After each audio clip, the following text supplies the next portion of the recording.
শ্রিয়ান সান্ত্বনার তরফ থেকে আপনাদের সবাইকে নমস্কার। এখন তো ভীষণ গরম, আর এই গরমের মধ্যেই আপনাদের সাথে শেয়ার করতে চলেছি দারুণ একটা টিফিন রেসিপি। এটা কিন্তু যে কোনো উপোসের দিনে আপনারা বানিয়ে বাড়িতে খেতে পারেন। এছাড়াও কোনো পুজোর সময় আপনারা এই রেসিপিটা খুব সহজেই বানিয়ে নিতে পারেন, আর খেতে কিন্তু ভীষণ ভালো হয়। বাড়ির সবাই কিন্তু বেশ পছন্দ করবে, ছোট থেকে বড় সবাই এটা বেশ পছন্দ করবে। আজ আমি বানাবো সাবুর পোলাও।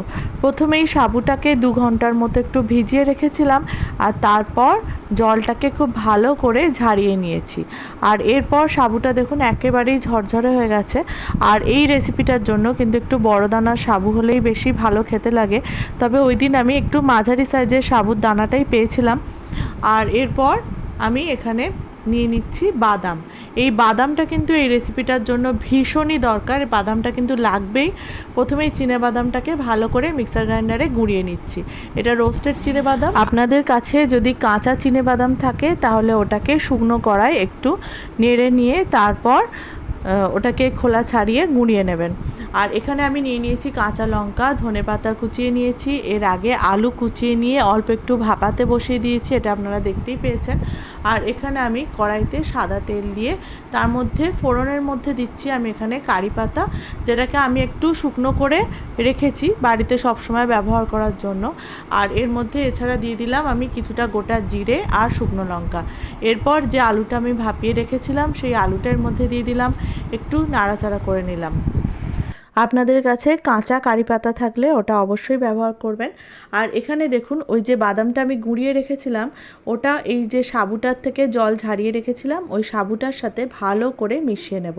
এই বাদামটা সাবুর সাথে এরমভাবে মিশিয়ে নিলে কি হয়, সাবুটা অনেকটাই ঝরঝরে হয়ে যায়, আর পোলাওটা যখন হবে তখনও কিন্তু পোলাওটা বেশ ঝরঝরে লাগবে।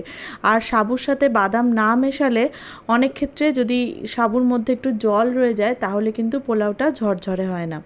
তাহলে এটা রইলো একটা টিপস আপনাদের জন্য, এই রেসিপিটা এইভাবে একবার বানাবেন, দেখবেন দারুণ খেতে হয়। আর এখানে আমি আলুর মধ্যে দিয়ে দিচ্ছি অল্প একটু হলুদ, এটা সম্পূর্ণ অপশনাল, আপনারা চাইলে দিতেও পারেন নাও দিতে পারেন। আর এর মধ্যে আমি দিয়ে দিচ্ছি কিছুটা গোটা চিনেবাদাম, এটাও অপশনাল, আপনারা চাইলে নাও দিতে পারেন। আপনারা চাইলে এখানে কিছুটা গুঁড়ো চিনেবাদামও ব্যবহার করতে পারেন। এরপর আমি দিয়ে দিচ্ছি কাঁচা লঙ্কার কুচি, আপনারা চাইলে এখানে লঙ্কা গুঁড়ো ব্যবহার করতে পারেন কিংবা মরিচ গুঁড়োও ব্যবহার করতে পারেন। এরপর আমি এখানে দিয়ে দিলাম কিছুটা ধনেপাতার কুচি, আর নুন তো আগেই দিয়েছি।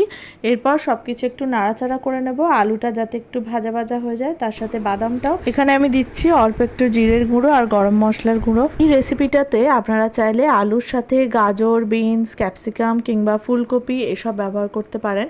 আপনাদের পছন্দের মতো সবজি এখানে ব্যবহার করতে পারেন। এর মধ্যে আমি দিয়ে দিলাম কিছুটা কিশমিশ আর দিয়ে দিলাম কিছুটা চিনি। এই রেসিপিটা কিন্তু একটু মিষ্টি মিষ্টি হবে, যেহেতু আমরা খুব বেশি মিষ্টিটা পছন্দ করি না তাই খুব সামান্য পরিমাণ চিনিটাই ব্যবহার করলাম। আর এই রেসিপিটা কিন্তু খুব বেশি মিষ্টি আবার হবে না।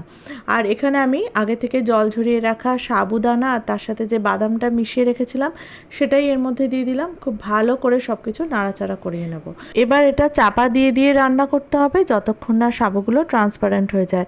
আর মাঝে মাঝেই কিন্তু এটাকে নাড়াচাড়া করে নিতে হবে, না হলে কিন্তু তলায় আবার কড়ার সাথে লেগে যেতে পারে। মাঝে আমি দিয়ে দেব কিছুটা ঘি, আবারও বারবার চাপা দিয়ে দিয়ে নাড়াচাড়া করতে থাকবো। আর এই প্রসেসটা কিন্তু একটু সময় লাগে, যতক্ষণ না সাবুটা পুরোপুরি ট্রান্সপারেন্ট হচ্ছে ততক্ষণ কিন্তু নাড়াচাড়া করতে হবে। তবে কিছু পরিমাণ সাবু যদি ট্রান্সপারেন্ট হতে বাকি থাকে তাহলে গ্যাসটা অফ করে চাপা দিয়ে রাখলেও কিছুক্ষণের মধ্যেই পুরো সাবুটাই কিন্তু ভালোভাবে সেদ্ধ হয়ে যায়, আর বেশ ঝরঝরে হয় এই পোলাওটা। বাড়িতে অবশ্যই এইভাবে একবার বানাবেন এই রকম সাবুর পোলাও। আর রান্নাটা করতে করতেই আমি একটু রেডি হয়ে গেছি, আজকে চুমকি দিদির সাথে যাব বাবার বাড়ি, আর তাই একটু সাবুর পোলাও প্যাকিংও করে নিলাম। আর এইদিকে ঘেমে পুরোপুরি স্নান করে গেছি প্রায়। চলুন এবার যাওয়া যাক।